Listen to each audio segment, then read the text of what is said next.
Enero de 1945. Fin de la partida para la Alemania nazi. A medida que los aliados avanzan por todos los frentes, el Reich de los 1000 años, construido sobre el espejismo y el engaño, se desmorona. ¿Cuál será el destino de Adolf Hitler y la banda de conspiradores criminales que le rodean? Esta es la historia de cómo el régimen nazi sigue mintiendo hasta el final. Mientras se hace añicos entre conspiraciones, luchas por el poder y locura. Pero todavía queda tiempo para una última gran traición al pueblo alemán.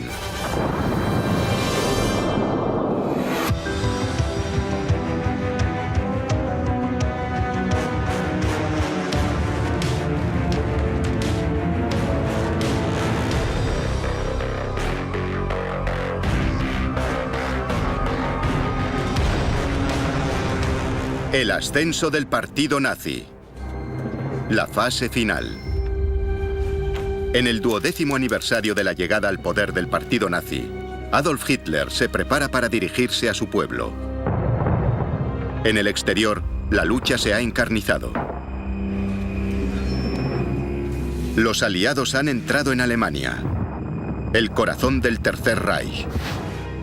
El Führer hace una última llamada a las armas. Dios Todopoderoso ha creado a nuestra nación. Al defender su existencia, defendemos su obra.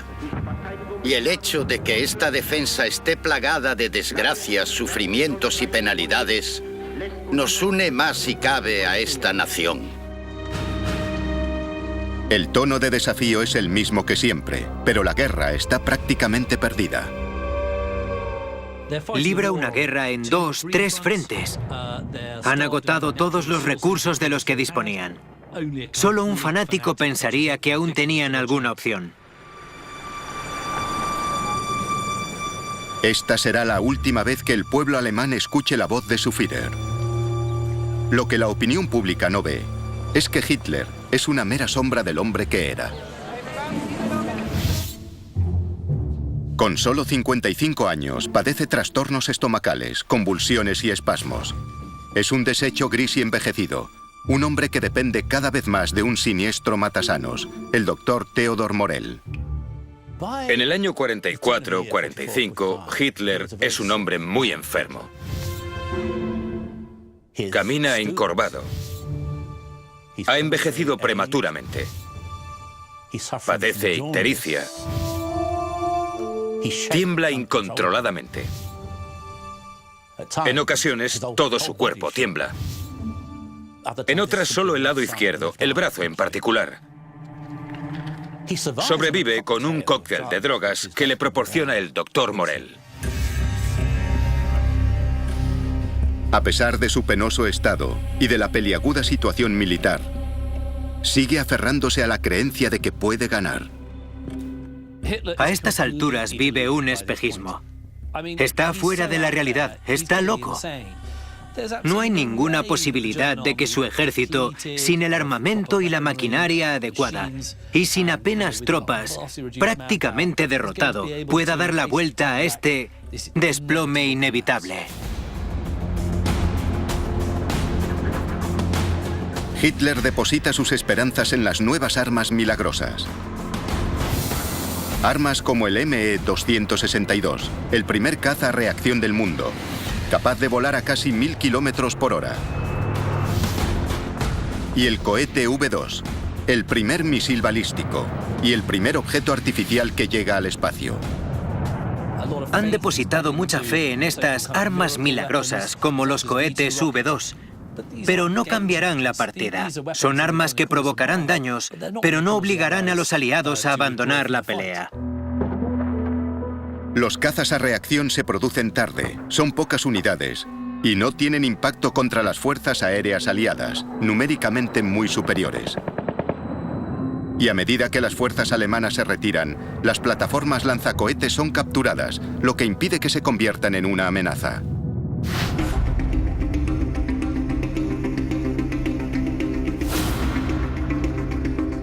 Para los miembros de su círculo interno, ha llegado el momento de tomar decisiones. Hombres como Hermann Göring, el largamente anunciado sucesor del Führer, que lleva con él casi desde el principio. Como Heinrich Himmler, jefe de las SS, impulsor del Holocausto. Y como Joseph Goebbels, su responsable de propaganda. ¿Se quedarán y se hundirán con el hombre al que han jurado servir? ¿O lo abandonarán y harán sus propios planes? Son como las ratas que abandonan el barco que se hunde. Todos los militares quieren rendirse. La mayoría de los amigos de Hitler, con una o dos excepciones, de las cuales Goebbels es la más importante, también piensan que se acabó. Así que solo se trata de esperar el final. Joseph Goebbels decide permanecer junto a su Führer. Él ha sido el arquitecto de la táctica que ha permitido a los nazis engañar a tantos alemanes durante tanto tiempo. El mago que ha conseguido que los nazis parezcan nobles y respetables por fuera, al tiempo que ocultaba una realidad criminal. Goebbels era tal vez el más intelectual de los nazis, pero era un hombre muy perspicaz y con un gran sentido del realismo. Curiosamente, sacrifica este sentido del realismo por su amor al Führer. El Führer no puede equivocarse.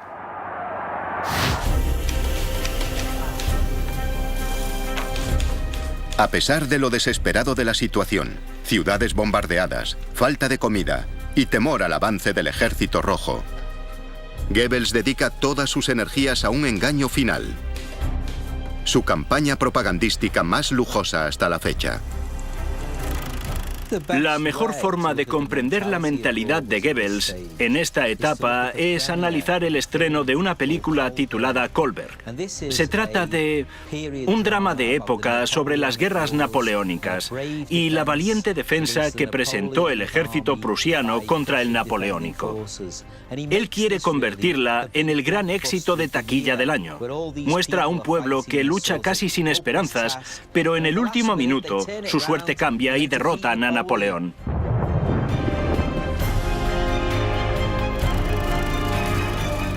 Los paralelismos son obvios.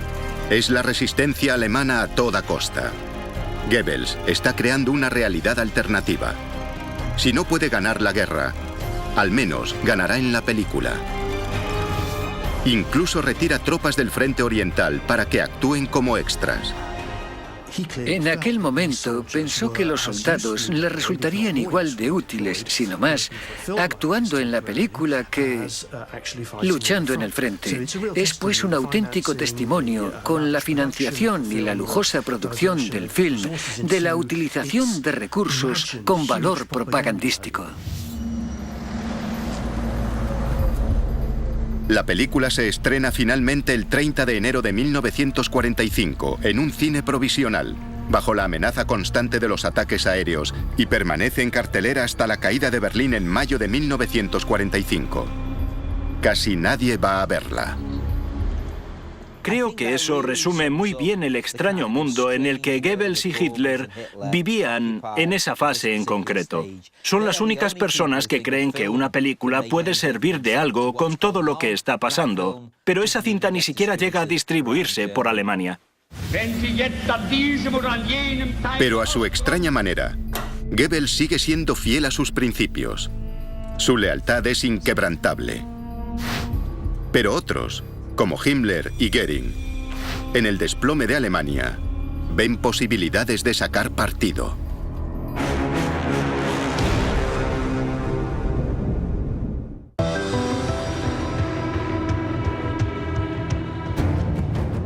...1 de febrero de 1945. A medida que el avance aliado continúa, quedan pocas dudas de que los días del Reich de los 1000 años están contados. Las ciudades se rinden una tras otra. Para ellas el bombardeo ha terminado. Sin duda, la derrota es inminente. Es tal cual el ocaso de los dioses de Wagner, pero a lo grande. Tenemos a un régimen que llegó al poder diciendo que crearía un imperio de 1000 años, y ahora, en apenas 12 cortos años, está al borde de la catástrofe. En febrero de 1945, 196 divisiones rusas intentan rodear la capital, Berlín.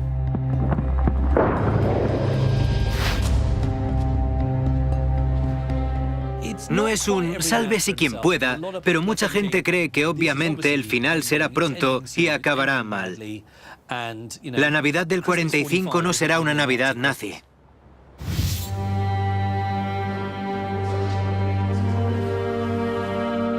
Para el círculo que rodea a un Hitler cada vez más fuera de la realidad, es hora de empezar a hacer planes de futuro. ¿Qué será de ellos cuando termine la guerra? Se trata de un régimen criminal, de arriba a abajo.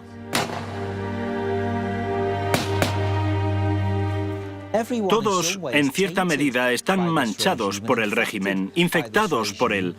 Y hay un grupo de la élite nazi que cree que puede escapar a justicia. Saben que, a no ser que intenten tapar todo lo que ha pasado y finjan que solo cumplían órdenes de Hitler y que ellos no querían hacerlo, acabarán encontrándose con el nudo del verdugo. Heinrich Himmler, incluso para el estándar nazi, es un monstruo. Excriador de gallinas, es un hombre celoso y rabiosamente antisemita. Ha participado en todas las actividades nazis más oscuras. Es el que organizó la esterilización de los portadores de defectos congénitos. Al principio del Tercer Reich, organizó la eutanasia de los enfermos incurables y de los discapacitados psiquiátricos, y fue fundamental en el exterminio de los judíos.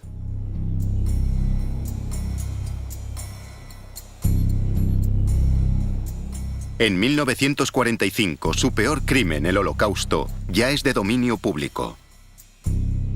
Himmler es responsable de perpetrar el asesinato sistemático de más de 6 millones de personas. Y sabe que a menos que haga algo para dar la vuelta a su situación personal, encabezará todas las listas de criminales de guerra una vez que ésta concluya.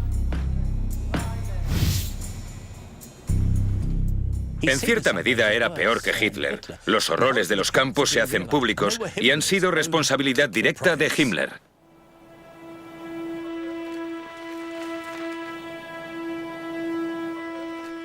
Él organizó y controló una amplia red de instalaciones por todo el Reich, diseñada para concentrar, recluir y matar a los judíos a escala industrial.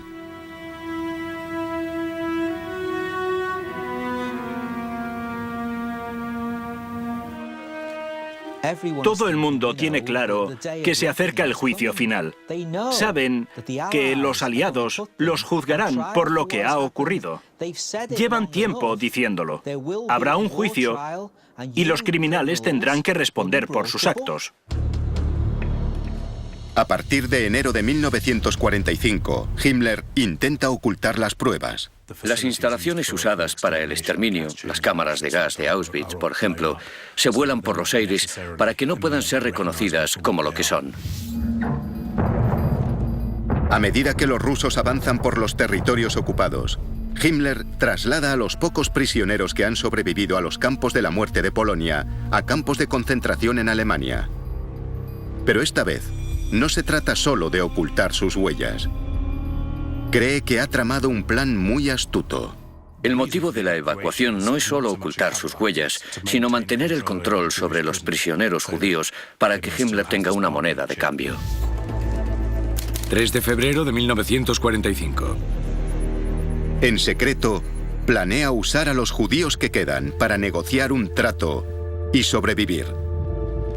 Incluso confía en hacer dinero con ellos. Discretamente, hace correr la voz de que está abierto a negociar.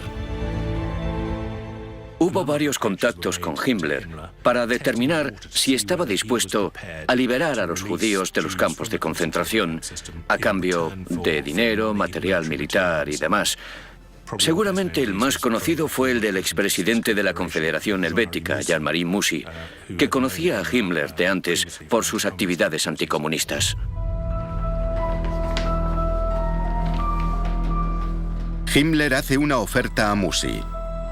liberará a algunos de los judíos a los que retiene en campos de concentración, a cambio de 20 millones de francos suizos, que deberán ser pagados con dinero judío de los Estados Unidos. Es una muestra de la crueldad de Himmler usar vidas judías para conseguir un trato y de este modo intentar salvar su pellejo.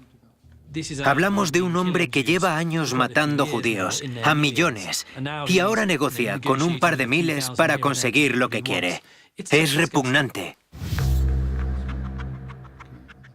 Increíblemente, Himmler cree incluso que este podría ser el comienzo del proceso que lleve a los aliados a colocarle a él como futuro líder de Alemania. Lo que Himmler intenta es tener una reputación ante Occidente de persona preparada para negociar y de alguien con quien podrían hacerse tratos en el futuro.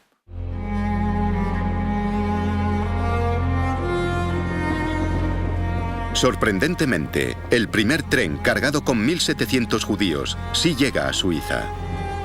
A Himmler le han prometido un depósito con 200.000 euros. Pero entonces se filtran noticias del plan y Himmler tiene que cancelar el trato. Pero no será la última vez que intente negociar a espaldas del Führer. Berlín, febrero de 1945. Mientras Himmler conspira, la situación militar continúa empeorando.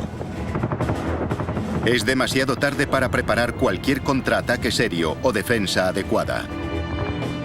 Hitler se ha quedado aislado y pasa cada vez más tiempo en su búnker de Berlín. El Ejército Rojo ha avanzado por toda Europa y ya está a las puertas de Alemania. Y esto hará que Hitler se dé cuenta de la realidad en ese búnker.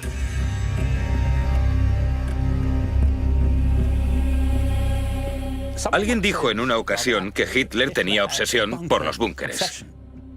Tenía búnkeres en el frente occidental y en el oriental. Creía que el búnker era la salvación. Si te escondes bajo tierra, al final las cosas arriba mejorarán. 3 de febrero de 1945.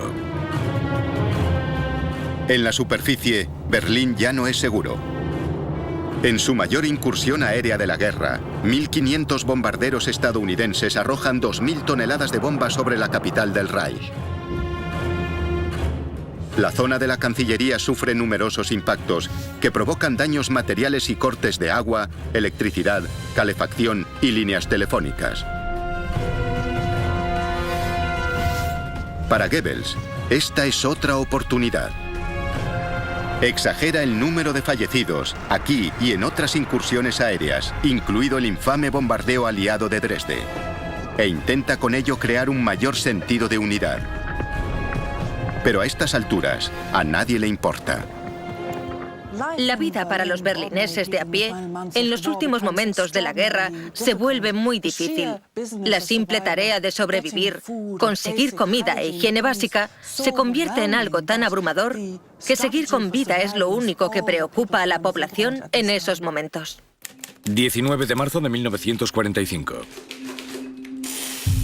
Aunque cada día mueren miles de personas, el pueblo alemán no es consciente de que el hombre al que han jurado fidelidad, el Führer, incluso ahora se prepara para traicionarlos una última vez. El decreto Nerón es una decisión extraordinaria tomada por un hombre enfermo, física y mentalmente, según el cual si Alemania no resulta victoriosa en la guerra a través de sus esfuerzos, debe ser destruida. El decreto Nerón de Hitler ordena la destrucción absoluta de todas las infraestructuras alemanas para evitar su utilización por parte de los aliados. No se trata solo de privar a los aliados de recursos, se trata de Alemania no merece sobrevivir. Es la idea de perecer entre las llamas. Si la derrota es inevitable, todo debe ser destruido y no dejar nada a los aliados. Esta acción destruirá toda esperanza del pueblo alemán de disfrutar de una vida decente una vez que él se haya ido.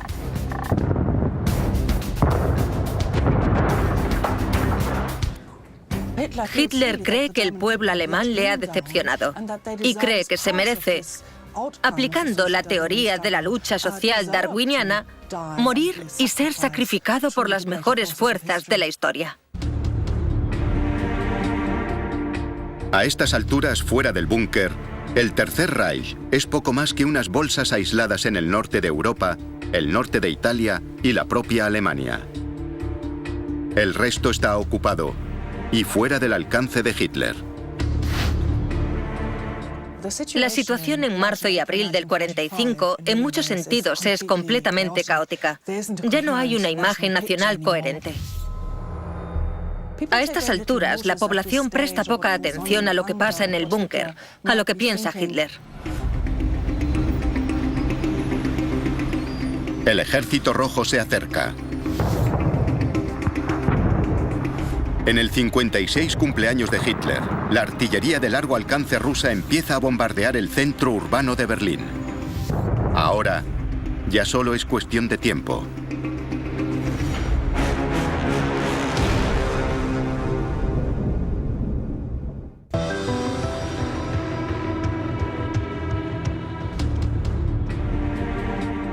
...20 de abril de 1945. Mientras el Ejército Rojo avanza sobre Berlín, comienzan los preparativos para el 56 cumpleaños de Hitler. En ocasiones anteriores, era un acontecimiento espectacular, una celebración pública. El cumpleaños de Hitler siempre se ha celebrado. Ha sido un día de diversión, si es que los nazis se divertían alguna vez. Pero en el año 45, el mundo ha cambiado. Alemania se encamina hacia la derrota, y todos, incluido Hitler, lo saben cuando celebran su cumpleaños. El Führer se levanta tarde, sobre las 11 de la mañana, despertado por el ruido de la artillería pesada. Y los festejos de su cumpleaños son tristes, a pesar de la presencia de su compañera de siempre, Eva Braun. Hay intentos de fingir alegría, pero son artificiales. Y se palpa una profunda sensación de melancolía que embarga toda la reunión. Pese a todo, le hacen una tarta y juega con unos soldados de juguete que le encantaban. Esta extraña celebración se convertirá en la última gran reunión de la élite nazi. La fiesta de cumpleaños es una escena trágica. Es como la reunión alrededor del padre, al que nadie quiere realmente, pero de cuyo testamento todos quieren sacar algo. Dentro de las celebraciones, Goebbels prepara una sesión fotográfica y convence a Hitler de que salga del búnker para pasar revista a un grupo de jóvenes de las juventudes hitlerianas. Será su última aparición en público. Pero es tal el poder que ejerce sobre la nación, que incluso ahora la ilusión continúa. Y hay jóvenes preparados para morir por él en la inútil defensa de Berlín.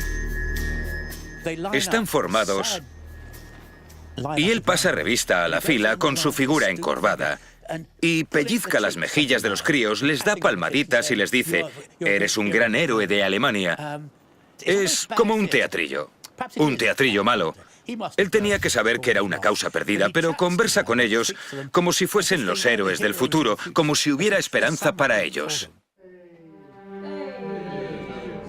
Para el entorno de Hitler, a pesar de la apariencia de unidad, ha llegado el momento de actuar. Incluso antes de que concluya la fiesta, Göring hace las maletas.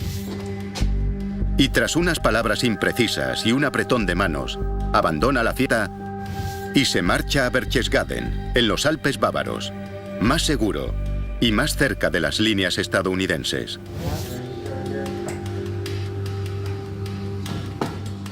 Tras expresar su juramento de lealtad, Heinrich Himmler también abandona la fiesta. En ese momento, no creo que nadie pensase que Hitler se quedaría en Berlín y moriría entre las llamas. Así que Himmler debe mantener la fachada de que es leal, de que sigue trabajando para la causa, aunque para entonces ya ha decidido que todo ha terminado. 21 de abril de 1945. Himmler, de hecho, ya ha abierto un nuevo ángulo de negociación. ha establecido contacto con el vicepresidente de la Cruz Roja Sueca, el conde Folke Bernadotte, y maniobra en secreto para aumentar su poder y hacerse con el control. Bernadotte busca la liberación de los prisioneros judíos escandinavos y de Europa Occidental de los campos de concentración. Las negociaciones, que incluyen varios encuentros cara a cara entre Himmler y Bernadotte, se celebran en las semanas siguientes y continúan hasta finales de abril del 45. Su plan es presentarse como el nazi razonable, la persona con la que los aliados pueden negociar. Solo ve una salida, un acuerdo negociado, con él como jefe de las negociaciones y por lo tanto líder de la Alemania reformada, que emergerá. Es un ejemplo de la actitud irreal que los nazis muestran ante la guerra. Tanto Himmler como Göring creen que tiene sentido hacer un trato con los aliados o incluso hacerse con el poder en un Estado alemán que se desintegra.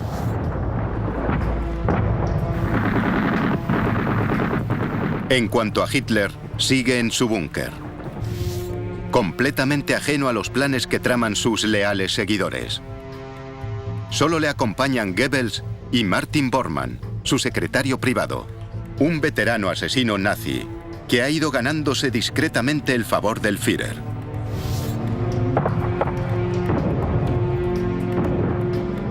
Mientras la guerra sigue causando estragos en Berlín, la disciplina en el búnker empieza a relajarse. La imagen del búnker bajo la Cancillería es verdaderamente infernal. Está abarrotado. Se suda, hace calor. La gente desobedece a Hitler y fuma muchísimo. Se emborrachan. Es una especie de microcosmos de la locura que ha acompañado al Tercer Reich.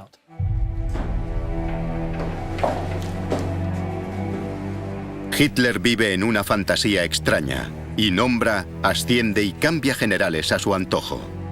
Y elabora planes ridículos para una victoria final decisiva, que será liderada por el general Steiner, excomandante de las SS. Deposita su fe en que dos ejércitos, que para entonces ya no existen, pero él cree que sí, lleven a cabo un movimiento de pinza y rodeen Berlín, rompiendo el cerco soviético y evitando que los aliados lleguen desde el oeste. Para entonces es solo un espejismo, pero él se lo cree. 22 de abril de 1945. Pero solo 2 días después de su cumpleaños, el círculo interno de defensas de Berlín se rompe. Las fuerzas soviéticas casi han rodeado la ciudad. Y lo que es peor, sin las suficientes reservas, Steiner es incapaz de lanzar su ataque. La noticia llega al búnker. Sus generales le informan de que la partida ha terminado. Berlín ya no puede ser defendida y el Ejército Rojo llegará al búnker en las próximas 24 horas. Entonces, se queda en silencio un rato y después tiene un enorme ataque de ira. Expresa su desprecio por los generales que lo han llevado a esta situación, por los hombres que le han decepcionado, hombres que no mueren por la causa, que prefieren rendirse y retirarse. Despotrica y desvaría sobre cómo le han decepcionado los generales durante la guerra y sobre cómo ahora todos abandonan el barco que se hunde.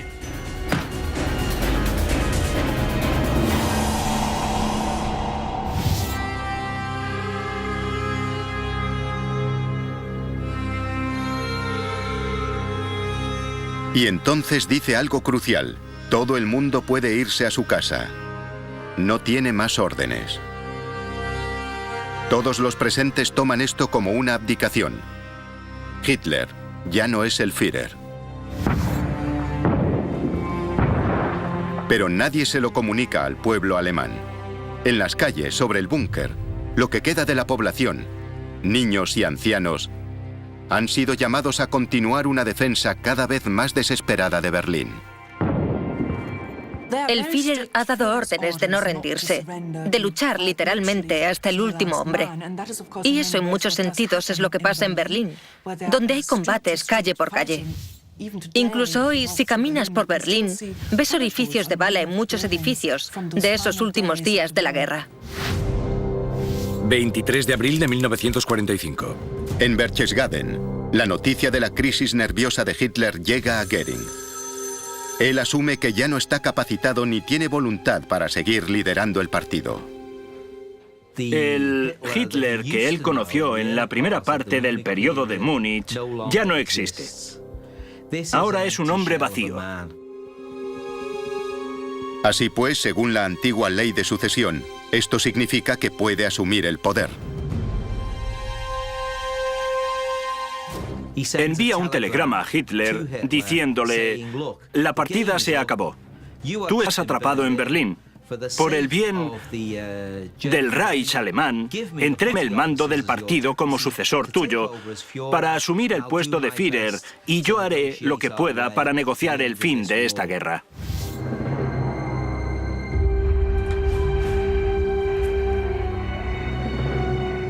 Pero, en Berlín, el telegrama de Göring cae en malas manos.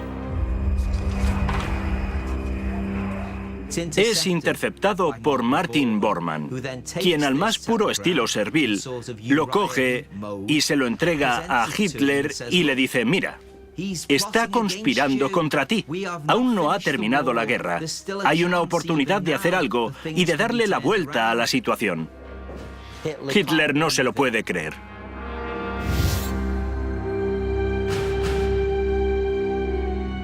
Increíblemente, con la guerra casi perdida, Bormann ve una ocasión para progresar personalmente y su oportunidad de asumir el mando del Reich. Con Göring fuera de juego, puede conseguir un ascenso. Así que convence a Hitler de la traición de Göring y lo persuade para que lo detenga y lo expulse del partido. 25 de abril de 1945. Todo es más absurdo si cabe, porque solo 3 días después de la explosión de Hitler contra sus generales, las fuerzas rusas se encuentran y completan el cerco alrededor de la ciudad. 1 hora después, las fuerzas rusas y estadounidenses se reúnen y dividen el Reich por la mitad.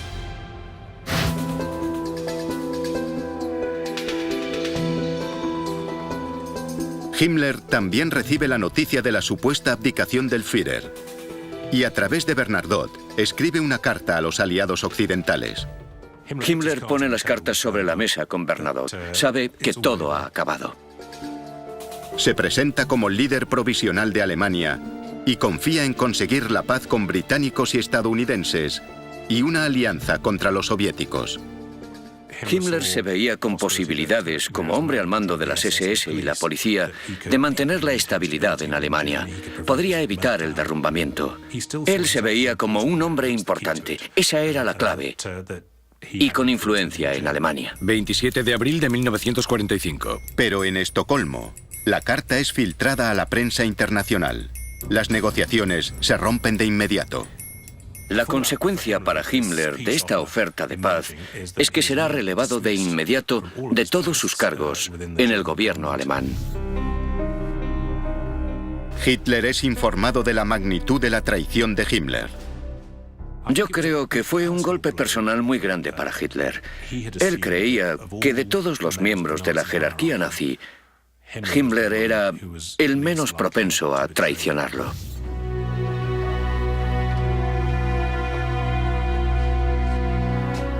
Solo y sin más opciones, redacta su testamento. Para mortificar a Himmler y a Göring, nombra al jefe de Estado Mayor de la Armada, el almirante Dönitz, presidente del Reich.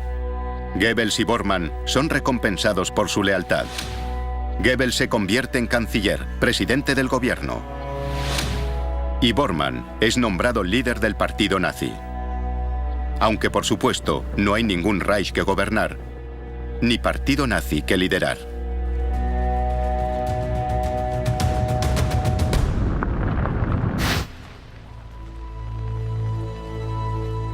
La última decisión de Hitler es casarse con su compañera de siempre, Eva Braun. Como si las cosas no fuesen ya lo bastante trágicas en el búnker, Encima tenemos una ceremonia de matrimonio farsa que se celebra entre Hitler y su compañera Eva Braun, que en gran medida siempre había sido ocultada al pueblo alemán. Obviamente es una especie de compensación para Eva, algo que él siempre le había prometido, casarse con ella. Es su paga extra, como dijo alguien. El matrimonio es su forma de decirle: has honrado tu puesto como compañera mía. Estoy dispuesto a convertirte en mi esposa. Algo que siempre me he negado porque estaba casado con Alemania.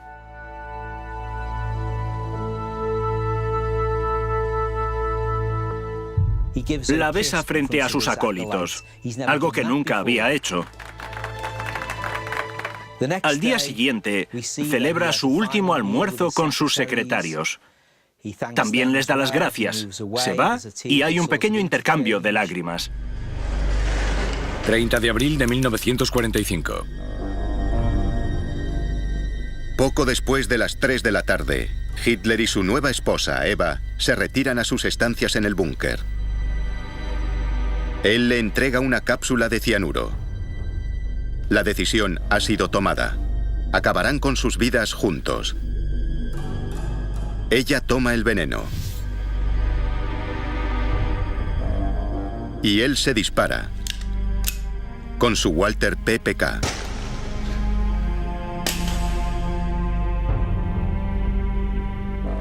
Es un final repugnante y sinceramente de lo más adecuado. Con Alemania invadida y Hitler muerto, la guerra no puede durar mucho más. Pero para las figuras importantes que quedan, aún hay tratos por hacer y ocasiones por aprovechar.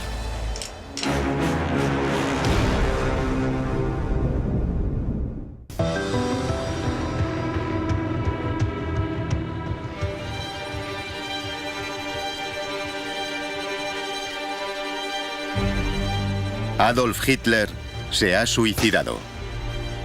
Traicionado por sus secuaces predilectos, el régimen está en sus últimos estertores. Pero incluso entonces, al pueblo alemán le cuentan una última mentira. 1 de mayo de 1945. El cuartel general del Führer informa que nuestro Führer, Adolf Hitler, ha caído esta tarde en su puesto de mando de la Cancillería mientras luchaba contra el bolchevismo hasta su último aliento.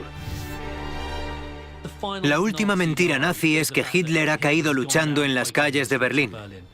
Y por supuesto, eso es falso. La noticia de la muerte de Hitler no supone necesariamente el gran shock que hoy nos imaginaríamos. En los últimos días de la guerra, la población está tan preocupada por la supervivencia diaria que la ideología, y con ella Hitler, han pasado a un segundo plano.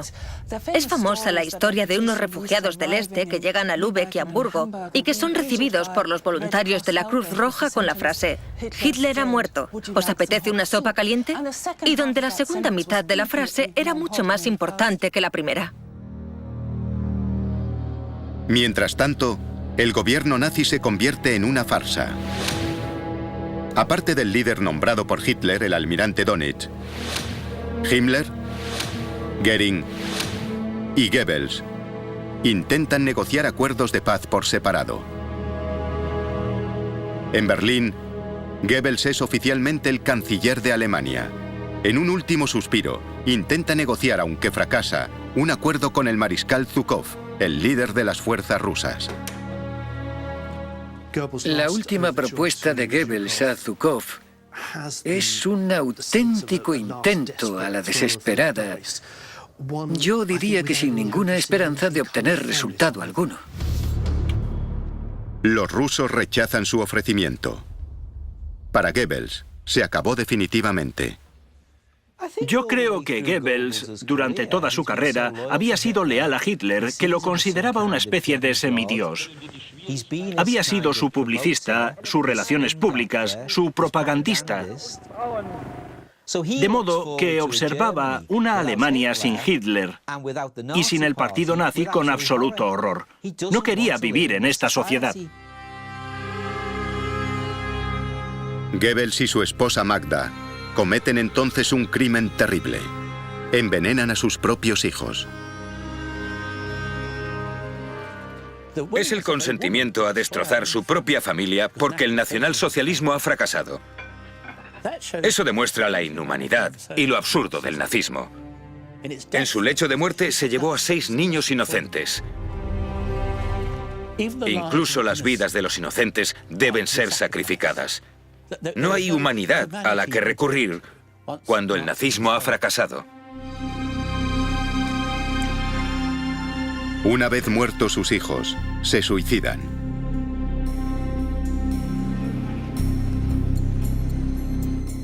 En cuanto a Himmler, su intento de negociar un trato a través de sus contactos en Suecia también fracasan. Sin ningún papel que jugar y aislado del partido, intenta confundirse entre la multitud de prisioneros de guerra. Pero es descubierto en un control del ejército británico. Himmler es trasladado para su interrogatorio y durante el mismo saca sus gafitas redondas, se las pone y dice Heinrich Himmler. Entonces se dan cuenta de que es un pez gordo. En un primer cacheo encuentran una cápsula de cianuro vacía, lo que provoca un registro corporal completo. Cuando el médico intenta abrirle la boca, Himmler remuerde. Da un paso atrás, saca la cápsula de uno de sus dientes, donde estaba escondida, y la muerde. Para intentar expulsar el cianuro de su cuerpo, los doctores le obligan a vomitar repetidamente. En su organismo hay demasiado veneno y muere agonizando en el suelo de una celda de interrogatorios británica, vestido con una vieja camisa y nada más.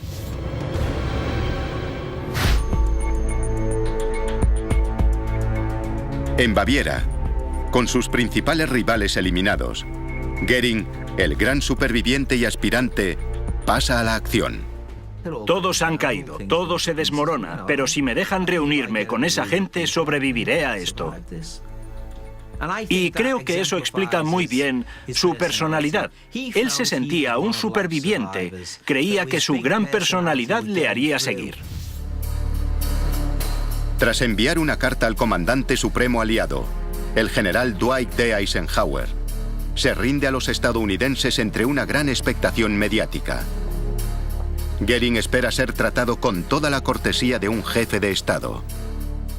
Hay gente en este mundo que tiene gran confianza en sí misma, y él es de esos. Incluso su detención es un triunfo para este hombre, y lo refuerza en su idea de ser un superviviente. Él, de alguna manera, conseguirá salvarse de todo este caos. Se sentará a tomar unas copas con los generales aliados y les dirá: bueno, ya sabéis, que esto no fue responsabilidad mía, no fui yo. Pero Eisenhower no le recibe, y ahora es solo otro prisionero de guerra más.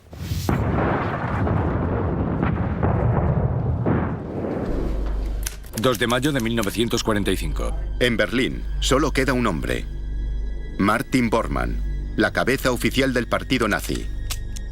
Intenta huir de la Cancillería,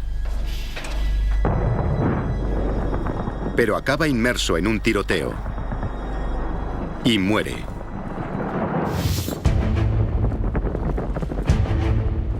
Y así, el Reich de los 1000 años y sus líderes criminales encuentran su fin.